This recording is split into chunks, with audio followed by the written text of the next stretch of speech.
மக்கள் வணக்கம். இந்த இனிய காலை பொழுதினில் புத்தம் புது காலை நிகழ்ச்சி வழியாக நலமாய் வாழ என்ற பகுதியில் உங்களை சந்திப்பதில் பெருமகிழ்ச்சி அடைகிறேன்.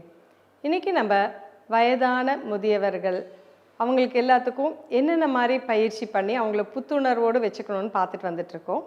அந்த வகையில் இன்றைக்கி தாடாசனா கோமுகாசனா கோமுகாசனான்னு சொல்லி அந்த வரிசையில் பார்க்க போகிறோம்.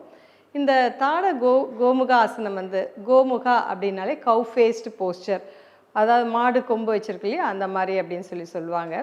இந்த ஆசனம் எந்த வகையில் அவங்களுக்கு எல்லாத்துக்கும் நல்ல ஹெல்ப்ஃபுல்லாக இருக்குன்னா, அவங்களுக்கு எல்லாத்துக்குமே பார்த்திங்கன்னா ஃப்ராசன் ஷோல்டர்ஸ் அப்படின்னு சொல்லுவாங்க.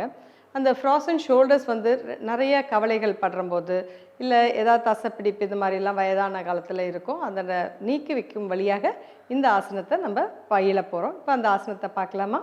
இப்போ நம்ம சிதில தாடாசனத்தில் நிற்கிறோம். நல்ல தளர்வாக நிற்கிறோம். கைகள் அகற்றி கால்களை அகற்றி நிற்கிறோம். இப்போ மெதுவாக நம்ம ஆரம்ப நிலையான தாடாசனத்துக்கு வரோம். 2 கால்களையும் ஒன்றா சேர்த்து வச்சுக்கோங்க.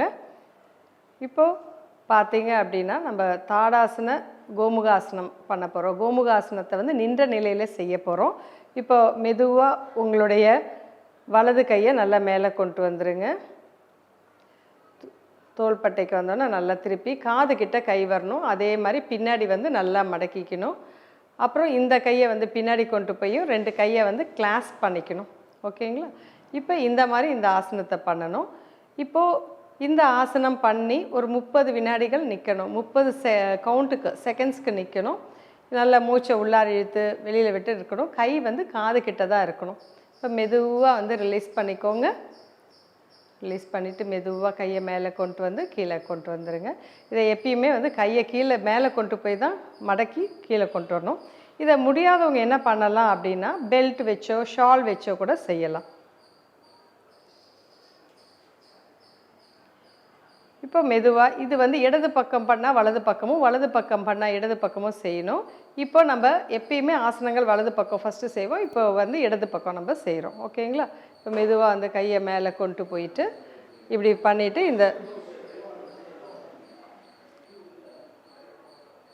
இப்போ நம்ம இப்படி பிடிச்சிக்கணும். இப்படி பிடிச்சிக்கிற போது பார்த்தீங்க அப்படின்னா உங்களுடைய ஷோல்டர்ஸ்க்கு ரொம்ப நல்ல ஆசனம் இந்த ஆசனம். இது ஒரு 30 கவுண்ட், 1 2 3 அப்படின்னு 1 2 3ன்னு ஒரு 30 கவுண்ட்டுக்கு நம்ம இந்த ஆசனத்தில் நிற்கணும்.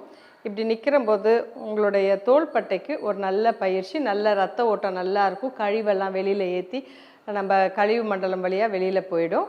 இதை நம்ம நல்லா பண்ணுறம்போது அந்த புத்துணர்வை நீங்கள் நல்லா ஃபீல் பண்ணலாம்.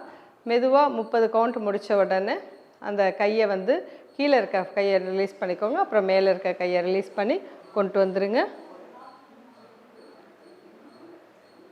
நல்லா தளர்வாக நின்றுக்கோங்க. மூச்சை மெதுவாக உள்ளார இழுத்து வெளியில் விட்டு இந்த பயிற்சி பண்ண பிறகு எப்படி இருக்குது அப்படின்றத நல்லா அப்சர்வ் பண்ணுங்கள். மெதுவாக 2 காலையும் ஒன்றா சேர்த்து வச்சுக்கோங்க. இப்போ நம்ம கோமுக ஆசனத்தை பார்த்தோம்.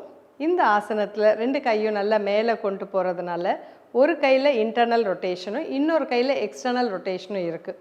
இது பார்த்தீங்க அப்படின்னா உங்களுடைய தோள்பட்டை இருக்கிற தசைகள் எல்லாத்தையும் நல்லா இறுக்கி பிழிகிற மாதிரி இருக்கும். இது வேறு எந்த போஸ்டர்லேயோ மூமெண்ட்லேயோ நீங்கள் பார்க்கவே முடியாது. இந்த ஆசனம் நம்ம டெய்லி பழக்கணும். முடியாதவங்க அப்போது அந்த ஸ்ட்ராப்பு ஷால் இந்த மாதிரி இதை வச்சு பெல்ட்டு இதை வச்சு நம்ம செஞ்சு நல்ல பலன் பெறலாம். மீண்டும் வேறொரு ஆசனத்துடன் நாளை சந்திப்போம். நன்றி, வணக்கம்.